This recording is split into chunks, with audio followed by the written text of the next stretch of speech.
The Engineer Spear is a condition playstyle that was missing on Engineers kind of through the weapons, because you had the pistols, you had the mace, but those weren't really too amazing for like a full condition playstyle. They were just kind of supportive to the kits, and you'd usually be using the kits for damage more so.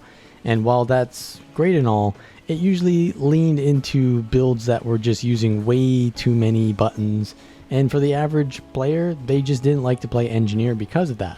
And so then came out the Mechanist, which everyone loved because it was very simple to play. So now with the Spear, it's kind of adding to that a little bit, because the Spear is a very high investment weapon, and by that I mean that a lot of the animations take time to do, and so you don't really need to swap through kits. And so this weapon brings about a kitless playstyle in a lot of specializations, because you spend a lot of time using the Spear skills.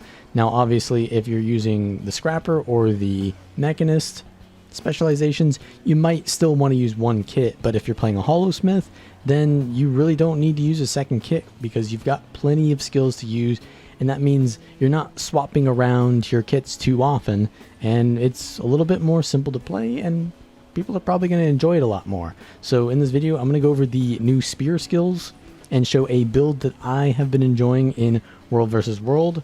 It could probably work in PvP too, but let's just get straight into it. So the Spear skills may look a little bit complicated, but they're not as difficult when you understand how they work, and mechanically it's quite easy. So the one skill, that's just an auto attack that gives vulnerability and bleeding. And then the 2 skill is a leap, very low cooldown. And it says it's a leap finisher, but I haven't seen it giving any leap finishers, so maybe that's a bug right now, but it is saying that it's giving a leap finisher. But it will stab the target if you have a target, and then that target will become focused. Now, when the target is focused, your other 3 abilities here will have a higher effect. So will your auto attack. So when your target is focused, you're going to be essentially just doing a higher effect, but it's really not that important to have that. It's just a little bit more of an effect, right? So don't worry too much, but you do want to be using your 2 skill quite often, because it's low cooldown and it burns and it engages on the target. So just use it whenever you can, really. Now the 3 skill is going to kind of like channel this around you. It doesn't really do too much damage, but it gives a lot of vulnerability. And then after it's done, you can recast it, and it does this massive like meteor attack, which will do more damage. So it does burning, immobilize. It'll do more of that the more stacks you get by hitting things with this. So you don't need to be hitting things with that. You can kind of just wait and then immobilize the target, which allows you to get your 2 landed pretty easily.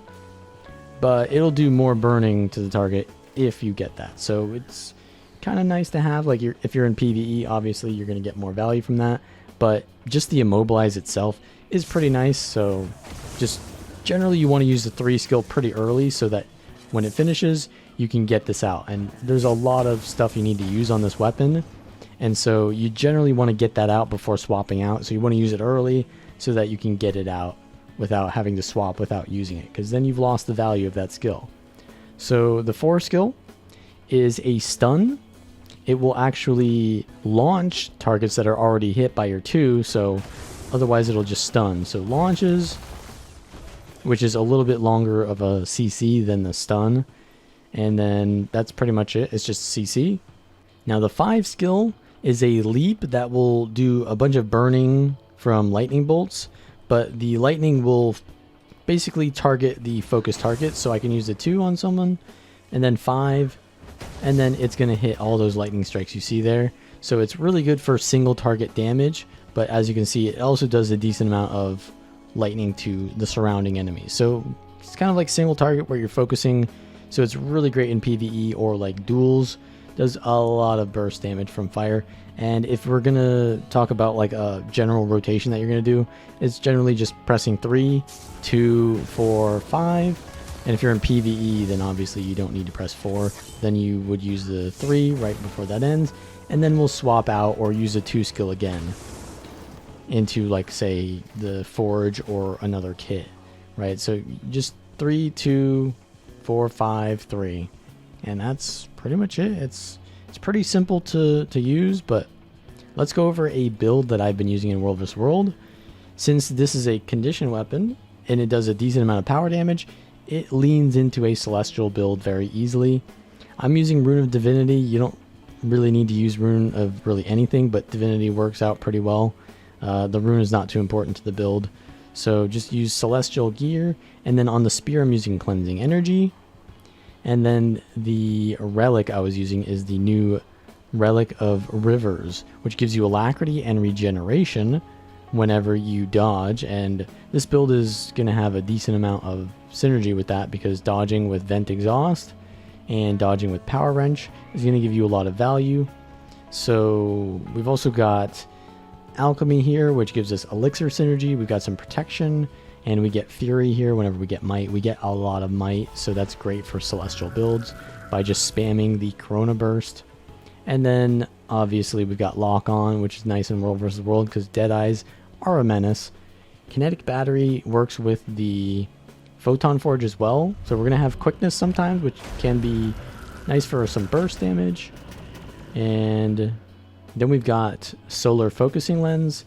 You can take Prismatic Converter for the extra condition cleanse, but we have a Cleansing Sigil, and we have cleansing from the Tools trait line and from the Alchemy trait line, so that's really important, I believe, that the Alchemy and Tools trait lines are there so that you don't need Prismatic Converter, because Solar Focusing Lens gives a lot more damage than even the Firearms trait line would give, because this is just like 2 burning when you enter and exit the forge, and that's like better than the entire Firearms trait line. So yeah, if you're taking Prismatic Converter, you're giving up a lot of damage. So then we've got the Super Speed. You're just spamming this basically off cooldown when you're in your forge mode. And we've also got Permanent Alacrity, almost Permanent Alacrity, and that's going to reduce the cooldown of your Holo Leap, so you're getting a lot of super speed. It can be almost permanent super speed here, so yeah, it's pretty nice. And that's also included with the super speed you get from Kinetic Battery. So we're moving very fast and using the 2 skill from the spear. The 5 skill is also a leap, and so I've been chased by like Zergs and I've gotten out sometimes. So this build has a lot of mobility, and unlike other kind of like tankier holo builds that were easily kind of like focused down when they're outnumbered, this one felt pretty good. So I kind of like this. I think it's the best version or the best weapon to use on this build, especially because it doesn't require you to use a kit. And so we're allowed to use 3 full utilities instead of losing one of our utility slots to a kit, because we don't need a kit because our spear gives us most of our value, and then we've got the Photon Forge. So that's all the skills and damage we need. We can go for defensive skills. So Elixir used a little bit defensive. It's a stun break with stability, but the quickness is also nice. So we've got a lot of quickness from Kinetic Battery and that, and just a lot of boons in general. Though it's a little bit low on protection. We get protection from the F1 and the heal skill and whenever you get CC'd, but it's still not like permanent protection, so you got to be careful around bursty classes and use your dodges accordingly. Obviously you want to use the dodge food here, Bowls of Orion Truffle and Meat Stew, because that's going to give you more dodges, which is going to reduce the recharge of the Prime Light Beam, by the way, and it's going to give you more alacrity as well. So yeah, and you're going to manage your heat as well from the Vent Exhaust. So ideally what we want to do is have our heat pretty high before we go in. We're chasing a target maybe, or we're escaping from a target, so our heat's always going to be pretty high. We want to keep that high and always leave Forge above the 50%. Then we're going to use the 3, and we can precast this before we go into a fight to get the Immobilize. Land the 2 into the 4 while they're immobilized. 5, and you can see that did 12 burning, so that's pretty insane damage. Now while they're stunned from that, you generally always want to use your 5 skill, even if you aren't sure that the 4 skill is going to land. And that's because if they dodge your 4 skill, then they also have to dodge the Devastator right after. So you do the stun, and then you immediately 5, and if they dodged it, this is going to land right after and hit them anyways. So yeah, that's kind of what I like to do, is the 3, start that early, and then the 2. And always try to get value from the 3. And then we can also go into Forge and use the Photon Blitz, which is our it's like the heaviest hitting ability by far in Forge, because it does so much power and condition damage. And if they're immobilized, a lot of people will dodge the Photon Blitz, but if they're immobilized, they can't.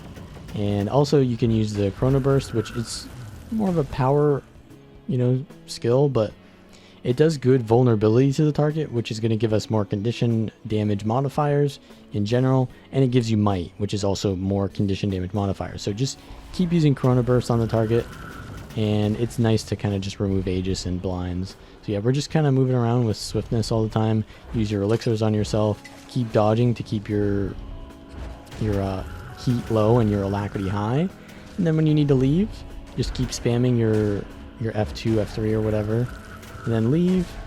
3, 2, 4, 5. Then we're going to do the 3 again, but we're going to wait a little bit till we get some heat down. Now we're going to Photon Forge. And yeah, that's pretty much it. Like, we can use the Prime Light Beam as well for an extra CC burst. So yeah, there's quite a bit of CC in this build. We've got the 4, we've got the Photon Forge 5, Prime Light Beam, and then the Immobilize as well from Lightning Rod. So this is kind of pretty good build. So if you like this content, I mean, this is pretty simple to do. Like, this build is not too complicated, but I will show you guys how it's played in real gameplay in a sec. So enjoy the video, but if you like it, obviously like the video and subscribe for more. I'll see you in the next one.